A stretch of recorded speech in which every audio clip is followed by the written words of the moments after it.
L'épisode du jour, c'est une mise à jour. La mise à jour de l'épisode 307, celui qui traite du pourquoi du comment certains VAE coûtent plus cher que d'autres. En effet, automatiquement, les montages, mais aussi pas mal d'autres choses, vous allez le voir dans cette version originale, vous avez une incidence sur le prix final du vélo. Rien n'est gratuit, donc tout se paye. Autre élément qui rentre en compte dans le prix des vélos, les coûts marketing. La publicité, les ambassadeurs, des pilotes de Renault, un team, tout ça, automatiquement vont augmenter le prix final du vélo. Ça, pas le choix. Rien n'est gratuit, tout se paye. Autre chose aussi par rapport aux éléments qui vont suivre, les longueurs de base. À l'époque, il n'y avait pas encore ce moteur Performance CX génération 4. Le Strike de 2019 avait bel et bien des bases de 475 mm. C'était 20 mm de gagné par rapport au e-Genius en moteur Bosch. Mais là, le nouveau vélo, le nouveau Strike, le nouveau Genius sont passés à 462 mm en longueur de base. Donc c'est encore 13 mm de gagné par rapport au Strike de 2019 pour avoir un vélo, on va dire, encore plus performant, plus nerveux. Allez, place à la version originale où les arguments sont encore d'actualité.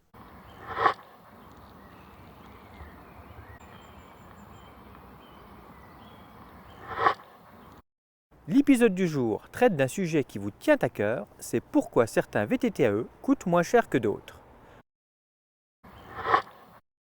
Là, c'est tout simplement les équipements, les composants, mais également la conception même du vélo qui auront directement une influence sur son tarif. Alors, ce que je vous propose, c'est de passer en détail le vélo d'un bout à l'autre pour comprendre les petites nuances qu'il peut y avoir sur le choix d'un chef produit qui directement découleront sur le tarif de l'engin. Première chose, la tige de selle, télescopique ou non, et bien sûr, intégrée ou non. Alors, un vélo sans tige de selle télescopique sera automatiquement moins cher que le même produit avec une tige de selle télescopique. Notez que généralement, les tailles small ont des débattements plus courts, environ 120 mm, alors qu'à partir des tailles médium jusqu'aux tailles XL, 150 mm. Certaines marques proposent même du 170 mm sur les tailles larges ou XL. Après, ces mêmes tiges de selle peuvent être plus ou moins intégrées ou non. Au niveau de la gaine complète, c'est-à-dire que depuis l'entrée du cadre jusqu'à la tige de selle totalement intégrée, voire ressortir à un moment donné de façon plus ou moins jolie et esthétique, voire pratique. C'est clair qu'avoir une gaine qui dépasse à côté du pignon moteur, c'est pas forcément terrible. Et après, on trouve bien entendu à l'ancienne les tiges de selle télescopiques avec la gaine qui sort à l'extérieur. Et là, le petit bémol, c'est que lorsque la tige est en bas, on se retrouve avec une grande boucle dans la cuisse. Et ça, à rouler, parfois, c'est un petit peu perturbant. Un autre point, c'est le freinage. Alors le freinage par rapport au diamètre des disques, la qualité des disques, certains disques n'acceptent que des plaquettes résine, donc impossible de monter de la plaquette métal. Dans tous les cas, vous évitez tout ce qui est plaquette adaptable puisqu'elle risque d'user prématurément vos disques. Et ensuite, le nombre de pistons au niveau des étriers.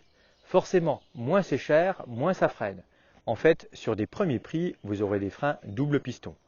Bon, dans les vélos dont on parle ici, frein à patin ou frein à disque mécanique, il n'y en a pas, on est directement en hydraulique, mais c'est vrai que les premiers prix sont juste en 2 pistons. Alors parfois, on va avoir du 4 pistons à l'avant et du 2 pistons à l'arrière. Oh, la petite économie. Alors que du 4 pistons avant-arrière, c'est tellement plus simple. En plus, en 2019, Shimano a sorti l'étrier MT420 qui est vraiment agressif en tarif et qui permet de freiner avec les mêmes plaquettes que du Z ou du Saint. Donc aujourd'hui, le freinage se démocratise et compte tenu du poids roulant de nos engins, avoir des gros freins, c'est important. Un autre point qui aura directement une influence sur le tarif de la machine, c'est la transmission. Bien entendu qu'une transmission 12 vitesses ou 11 vitesses haut de gamme en DI2 ou XT coûtera plus cher qu'une transmission SLX ou encore une transmission en 10 vitesses, voire pire, un amalgame de pièces avec une cassette Sunrace, une chaîne KMC, un dérailleur arrière non compatible. Et oui, si vous prenez un dérailleur Shimano XT compatible 46 dents maximum et que vous lui mettez une cassette en 50 dents, automatiquement ça marche pas terrible, ça va gratter. Et en termes de garantie, je doute que le dérailleur Shimano soit garanti par le SAV. Donc automatiquement, la transmission, le nombre de vitesses et surtout la gamme choisie ont directement une influence sur le prix de votre machine. Alors le VTTE, c'est une grande famille. Il y a certes des tout suspendus, avec des différences de débattement, mais également des semi-rigides. Et un vélo semi-rigide est logiquement moins cher qu'un tout suspendu. Donc la présence ou non d'une suspension aura directement une influence sur le prix, mais après, à travers les suspensions, il y a également des différences de gamme, et automatiquement une fourche Suntour est beaucoup moins chère qu'une RockShox ou encore qu'une Fox. Et même dans ces marques-là, vous avez différents niveaux de gamme. Chez Suntour, la gamme est très large, mais également chez RockShox. Et chez Fox, eh bien, vous avez différents niveaux de gamme, même si à chaque fois on est dans du haut de gamme. Automatiquement, une fourche rythme sera moins chère que la gamme Elite Performance et encore moins chère que la gamme Factory en finition Kashima. Notez aussi qu'un 100 ou un 120 mm à gamme de suspension identique sera automatiquement moins cher qu'un 150 ou un 160 mm. La présence d'options telles que le Twin Lock, également qu'on trouve chez Scott, a automatiquement un coût. Et bien là, automatiquement, c'est plus cher, sachant que au-delà du débattement, ça vous permet de corriger la géométrie, le comportement du vélo pour avoir une boîte de pédalier plus haute dans les passages hostiles, là où vous aurez besoin de continuer à pédaler. Bon, on parle quand même de vélo électrique, donc il ne faudrait pas oublier la motorisation, puisque suivant la motorisation choisie, automatiquement, il y a une influence sur le coût. Il y a, on va dire, deux catégories. Les moteurs qui permettent de faire des mises à jour et des diagnostics pointus, et là, automatiquement, ça a un coût, puisqu'il y a un véritable service derrière, et là, Bosch et Shimano seront automatiquement plus chers que Yamaha, Bafang ou encore d'autres. Donc pas étonnant de trouver sur des vélos premier prix des motorisations où forcément les diagnostics sont très limités et les mises à jour, pas évidentes non plus. Au-delà du moteur, la marque de la batterie et surtout la qualité de ses cellules auront une directe influence sur le prix du vélo.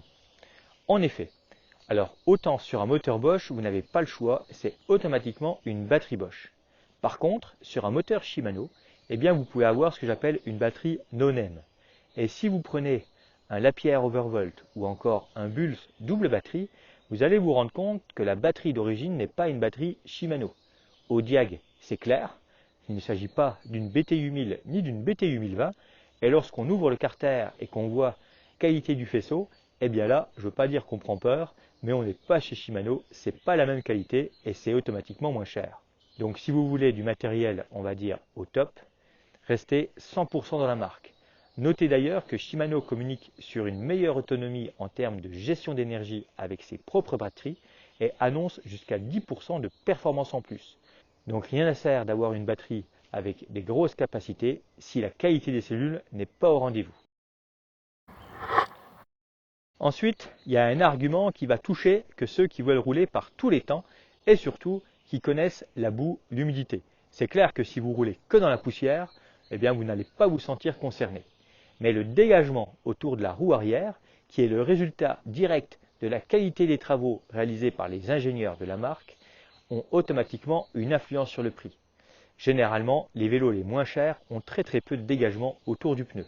Ou alors, s'ils sont chers, eh bien franchement, c'est pas terrible. Parce que vraiment, avec nos VTTE, on peut rouler par tous les temps. Donc c'est quand même important et primordial d'avoir de la place autour du pneu pour que ça débourre, pour que le vélo continue à rouler et qu'on n'ait pas besoin de cette petite baguette de bois pour dégager le pneu et débourrer tout ça pour pouvoir rouler avec du plaisir, même dans le gras. D'ailleurs, pensez à comparer ce qui est comparable au niveau de la section de pneus utilisée. Certains vélos vont utiliser un 27,5 plus à l'avant, par contre à l'arrière un pneu de plus petite section, faute de dégagement justement autour. Donc vraiment comparer des choses comparables, et si votre référence c'est de rouler en 27,5 par 2,8, eh bien regardez à l'arrière ce qui se passe avec des pneus de grosse section et estimez l'espace, s'il est suffisant ou pas pour rouler dans la boue. Nous on est quand même adeptes d'un bon dégagement, parce que dans le gras, en Franche-Comté, c'est malheureusement souvent le cas. Du dégagement autour du pneu, c'est bien, mais des bases courtes, c'est mieux. Alors après, il va falloir concilier les deux. On va dire que sur un moteur Bosch, la cote syndicale, on va dire actuelle, avec un moteur légèrement incliné, c'est 475 mm. En dessous, eh bien, généralement, c'est source à emmerde. Et au-dessus, eh bien, c'est un petit peu trop long. Après, sur un moteur Shimano, on peut faire beaucoup plus court et surtout avoir un point de pivot identique à un vélo sans moteur. Et ça, c'est vraiment un des gros plus et ça se paye aussi. C'est pas parce qu'il y a un moteur Shimano que le point de pivot est bien placé. Donc ça, veillez à y faire attention. Les bases arrière, pour info, sur un Genius format versatile et polyvalent 27,5 et 29, c'est 460 mm, c'est pas mal. Par contre, après, si vous avez envie d'un vélo explosif, eh bien sachez que les Spark en 27,5 par 2,8 de 2018 étaient en 448 mm. Et là, 12 mm de moins, ça c'est vraiment top et explosif et super dynamique à rouler. Dans tous les cas, un Scott en moteur Shimano restera plus court qu'un Strike avec le moteur Bosch. C'est 15 mm de moins à l'avantage du Genius par rapport au Strike. Parmi les autres choses qui se payent, c'est on va dire la fiabilité, la tranquillité au niveau de l'aimant, puisque dans le temps, eh bien, les aimants étaient fixés dans les rayons, tournaient régulièrement, et là, on se retrouvait avec un code erreur, un vélo qui n'avançait plus. Ça, c'est une panne toujours courante, et en 2019, on a encore malheureusement beaucoup d'aimants dans les rayons. Alors après, quand vous allez monter en gamme, vous allez pouvoir voir que ça soit aussi bien chez Spey que chez Scott, que chez Bergamon, on peut avoir un aimant fixé au moyeu, et ça, qualitativement, c'est vraiment le top. Au-delà de l'aimant, il y a également les faisceaux, que ce soit au niveau du guidon, où là, eh bien, on voit vraiment de tout avec des câbles qui se promènent dans tous les sens, ou encore au niveau des bases au banc, où là, au niveau généralement de l'articulation, de la suspension arrière, on peut craindre le pire avec un câble qui vient se prendre dans le pneu. Et n'oubliez pas que le câble, s'il est un minimum endommagé, écrasé ou coupé, eh bien là, il n'y a plus d'assistance. Alors soyez vigilants et apportez une grande importance à la qualité des faisceaux. Alors ça semble évident, mais la console utilisée aura également directement une incidence sur le prix. Si on prend le cas chez Bosch, où il y a quand même quelques consoles au choix, vous avez le Purion, qui ne fait pas l'unanimité en termes d'information, l'Entuvia, qui je pense est le préféré de tous, le Nion avec son GPS un peu gros est le dernier né, automatiquement il y aura une influence sur le prix du vélo. Un Purion, c'est la solution la moins chère, on le trouve sur beaucoup de vélos, alors que le Kiox, eh bien automatiquement, ça c'est réservé aux modèles les plus haut de gamme. Chez Shimano, c'est pareil, vous pouvez avoir l'écran couleur EC8000, qui est à l'origine l'écran du moteur Steps E8000, mais pour 2019, Shimano propose un nouvel écran en noir et blanc, l'écran 7000, qui est tout à fait compatible avec un moteur 8000. Donc pas étonnant de le trouver parfois dans le choix des chefs produits pour diminuer le coût du vélo. Pareil, la commande déportée.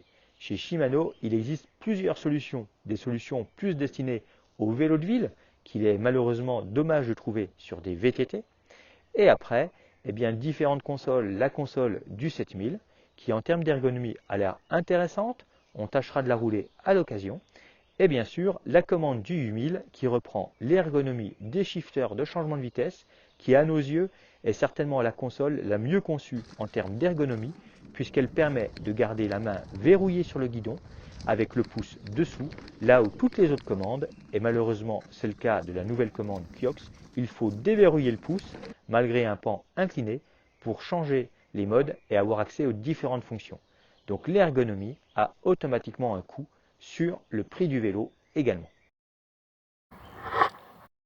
Toujours au rang des économies, l'absence de carter entre cadre et batterie, ou sur le moteur pour une finition soignée, ou encore des batteries intégrées qui nécessitent des outils pour être démontées, mais aussi l'absence de coque de protection sur les batteries. Côté frein arrière, des durites aux courbes douteuses et suicidaires qui ne demandent qu'à être arrachées pour transformer une sortie en grosse galère. Et petit dernier point à signaler, lorsque vous achetez un vélo, il n'est pas forcément livré avec des pédales. Alors, c'est sûr, il existe des pédales vraiment pas chères, mais une bonne paire de pédales, pas trop haute, assez fine avec des bons picots si vous roulez en pédale plate, c'est pas donné. Donc ça, il faut automatiquement l'intégrer au prix global du vélo si vous comparez des vélos avec et sans pédale. Et après, si vous voulez rouler en pédale automatique, là pareil, vous avez tous les tarifs. Une pédale, plus elle est chère, généralement plus elle est légère, plus elle est sophistiquée, plus elle est sécurisante. Donc là, eh bien, les pédales, intégrez ça au prix du vélo, sinon vous risquez d'avoir acheté une draisienne électrique. Et avec la mode des manivelles de 165 mm, par souci d'économie sur les entrées de gamme en moteur Bosch et Yamaha, on trouve malheureusement des grandes manivelles percées à 165 mais aussi longues que des 180 mm. Alors pour conclure, j'espère que ces conseils vous auront été utiles, que dorénavant vous aurez gagné en expérience pour mieux comprendre le pourquoi du comment du prix de tel ou tel vélo. Mais sachez qu'au-delà de ce prix public conseillé, eh bien, il y a toujours une possibilité de négociation.